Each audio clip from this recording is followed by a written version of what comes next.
Om Namo Bhagavate Vasudevaya. Om Namo Bhagavate Vasudevaya. Om Namo Bhagavate Vasudevaya. Welcome all to today's reading from chapter 8 of the Bhagavad-Gita. As it is, we are going to be reading all the verses of chapter 8 because it is said that during this Pitru Paksha, or the fortnight of the Pitrus, the forefathers, our ancestors, it is very auspicious to read, hear or study the chapter 8. So we'll try to cover all the verses. There are about 20, but altogether 28 verses in this chapter.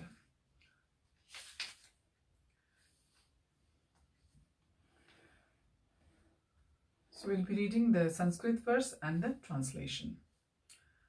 Mukam karoti vachalam pangum langhayate girim yat kripatam hambante Shri Gurum Dinatarinam Paramananda Madhavam Shri Chaitanya Ishwaram Hari Om Tat Sat. As we all know, we have got the three rins, or the three debts to our, which are one to the forefathers, one to the Rishis, and one to the Gurus. So let's read the verses and the translations. Verse 1. Arjuna vacha kim tad brahma kim adhyātmam kim karma purushottamam adhibhutam cha kim proktam adhidaivam kimuchyate. Translation. Arjuna inquired, O my Lord, O Supreme Person, what is Brahman? What is the Self? What are fruitive activities? What is the material manifestation? And what are the demigods? Please explain this to me. Verse number 2. Adhyātma katham kotra dehesmin madhusudana prayana kale cha katham yeyo asi niyatam mabhi. Who is the Lord of sacrifice and how does he live in the body? O Madhusudan, and how can those engaged in devotional service know you at the time of death? Verse number 3. Shri Bhagavanu vacha aksharam brahma paramam swabhavo adhyātma muchyate bhuta bhavodbhavakaro visargaha karma sangitaha. Verse number 4. Adhibhutam ksharo bhavaha purushascha adhidaivatam adhiyagyo ahame vatra dehe deha bhritamvara. Translation. O best of the embodied beings, the physical nature which is constantly changing is called adhibhut, the material manifestation. The universal form of the Lord, which includes all the demigods like those of the sun and the moon, is called Adhidev. And I, the Supreme Lord, represented as the Supersoul in the heart of every embodied being, am called Adhyātma, the Lord of Sacrifice. Verse 5. Antakale cha mameva smarna muktava kalevaram yah prayati samadbhavam yati nastyatra samshayah. And whoever at the end of his life quits his body remembering me alone at once attains my nature. Of this there is no doubt. Verse number 6. Yam yam vapi smarna bhavam tyajatyante kalevaram tam tameveti kaunteya sada tadbhava bhavitah. Whatever state of being one remembers when he quits his body, O son of Kunti, that state he will attain without fail. Verse 7. Tasmat sarveshu kaleshu mama nusmara yudhya cha mayyarpita mano buddhir mame vaishyasya samshayah.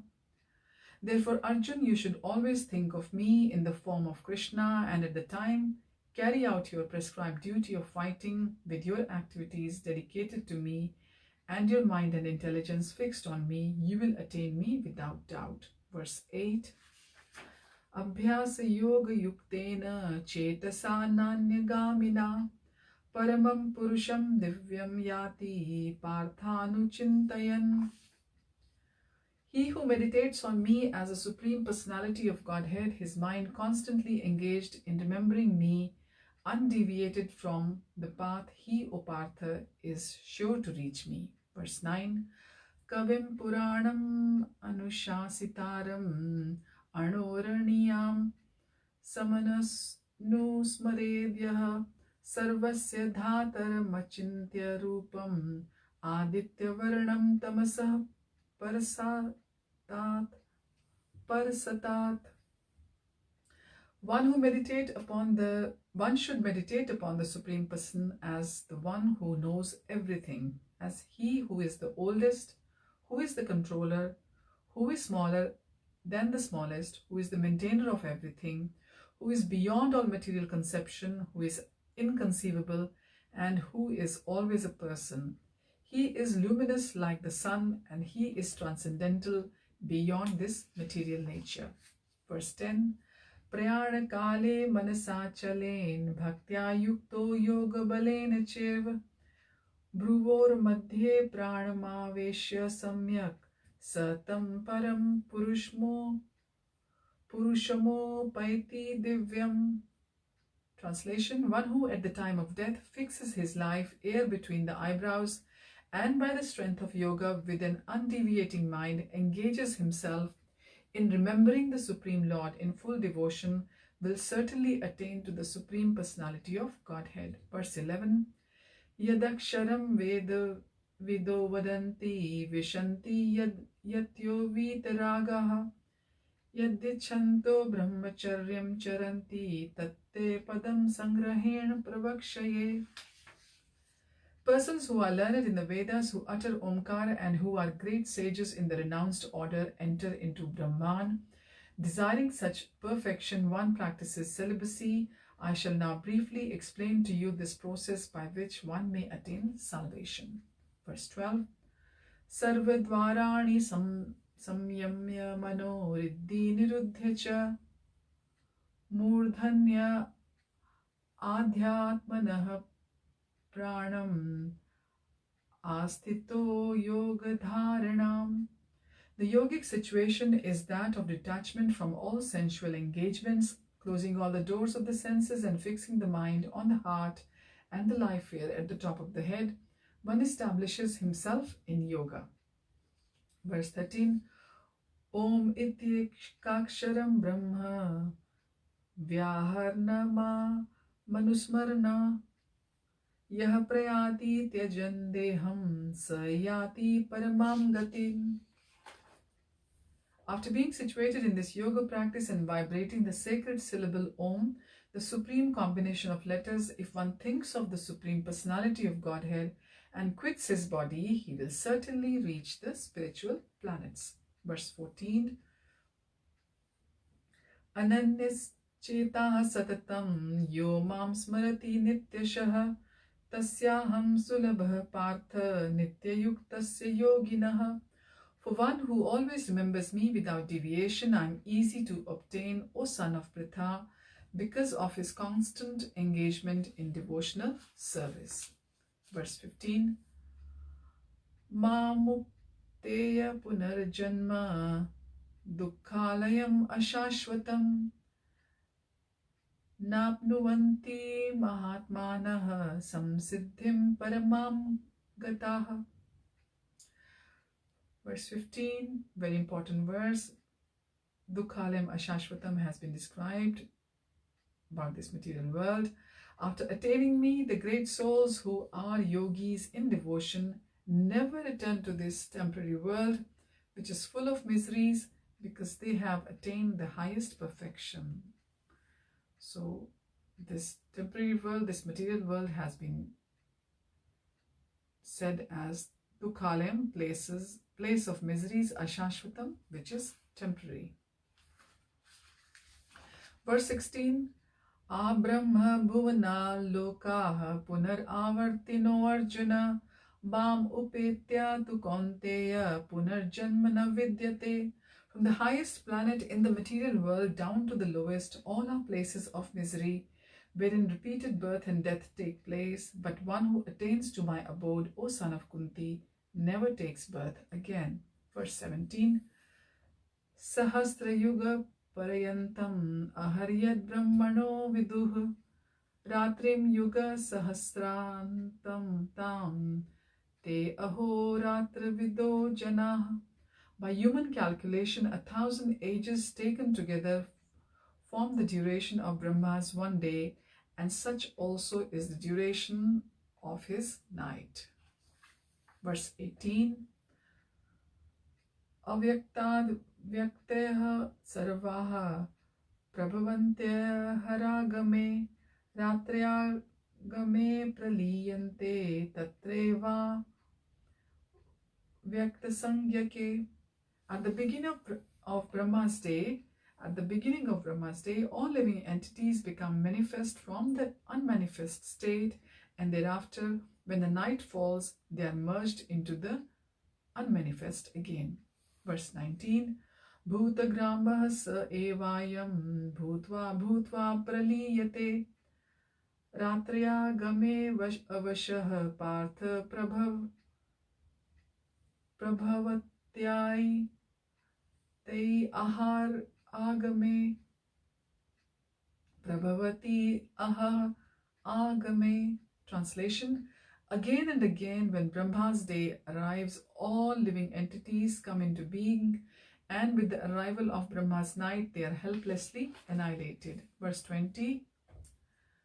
Parastasmatu bhavo anyo avyakto avyaktat sanatanaha yahasa sarveshu bhuteshu nashyatsu na vinashyati. Yet there is another unmanifest nature which is eternal and is transcendental to this manifested and unmanifested matter. It is supreme and is never annihilated. When all in this world is annihilated, that part remains as it is. Verse 21. Avyakto akshara iti yuktas atmahu paramam gatim yam prapya na nivartante tadhama paramam mama. That which the Vedantists describe as unmanifest and infallible, that which is known as a supreme destination, and that place from which, having attained it, one never returns, that is my supreme abode.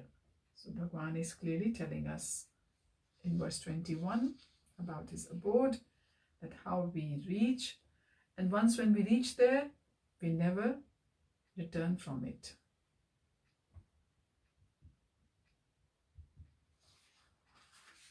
Verse 22. Purushah sa parah partha bhaktya labhasyatva anyaya yasyantah sthani bhutani yena sarvam idam tatam. Translation. The Supreme Personality of Godhead, who is greater than all, is attainable by unalloyed devotion. Although he is present in his abode, he is all-pervading and everything is situated within him. Verse 23. Yatra kale tva navritti mavrittim chaiva yoginah prayata yanti tam kalam bhakshami bharatarshabha. O best of the Bharatas, I shall now explain to you the different times at which, passing away from this world, the yogi does not come back. Verse 24.